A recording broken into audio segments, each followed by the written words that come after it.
I hate the myth of Hemingway. It obscures the man. His talent is stunning. He went against the grain. It's hard to imagine a writer who hasn't been influenced by him. In order to have something new to write, he had to have something new to live. And he fell in love quite a few times. He's complex and deeply flawed, but there he is. Hemingway, the man, is much more interesting than the myth. Hemingway. A new documentary series from Lynn Novick and Ken Burns tackles the subject of a giant of American literature and the giant myths that surround him. Hemingway is a 3-part, 6-hour series that traces his life from his childhood in Chicago to his involvement in 2 wars to his death in Idaho. And Lynn joins us now to talk more about it. Lynn, thanks for being with us. My pleasure. Good morning. I think everyone thinks they know a little bit about Hemingway. What new is there to say? What have you dug up that people haven't heard before? You know, this was a many-year project, and so it was an opportunity to get to know Hemingway, the man, as well as the writer. And for us, one of the great joys of the project was getting access to all of his letters. He wrote thousands and thousands of letters.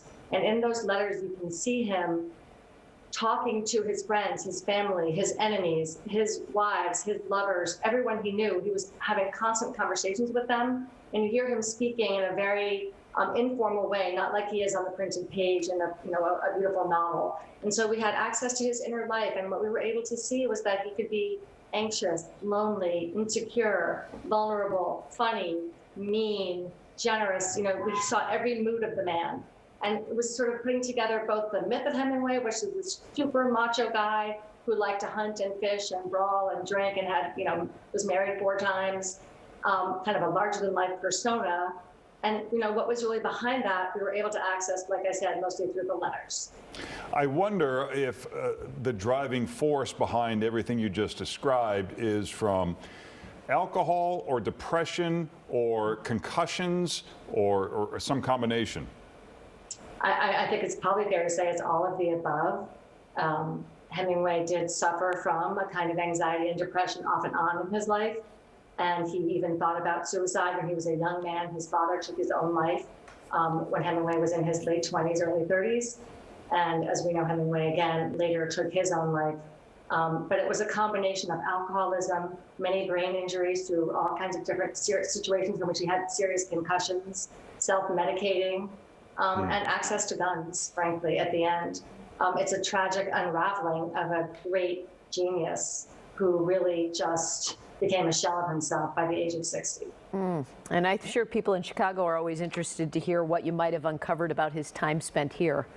Yes, well, he grew up in Oak Park, as you just saw in the pictures that you showed. The beautiful home. His father was a doctor, his mother was an opera singer and taught music, and they were very much part of the community. And that was formative for him. He had a happy childhood, a family of many sisters and a brother, and a lot of time in the outdoors in northern Michigan. You can see from the pictures, his mother took a lot of pictures and saved every single picture. And from all outward, appearances, it was a happy family. Beneath the surface, it's a bit more complicated. His father also suffered from a mood disorder and was often anxious and depressed and paranoid and had to go away for rescuers. And at that time, people didn't talk about mental illness, and there was such a stigma and shame about it.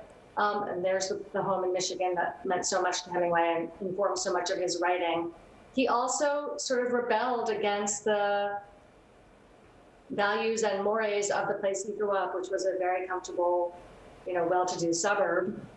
He never lived in a place like that. He lived all over the world, and he tried to sort of express a more modern sensibility about, say, for example, how men and women should relate to each other than was probably allowed in the world in which he grew up in Oak Park. Well, you can tune in or stream Hemingway on PBS on Monday, April 5th. Lynn, thank you for joining us this morning. My pleasure. Thank you for having me. And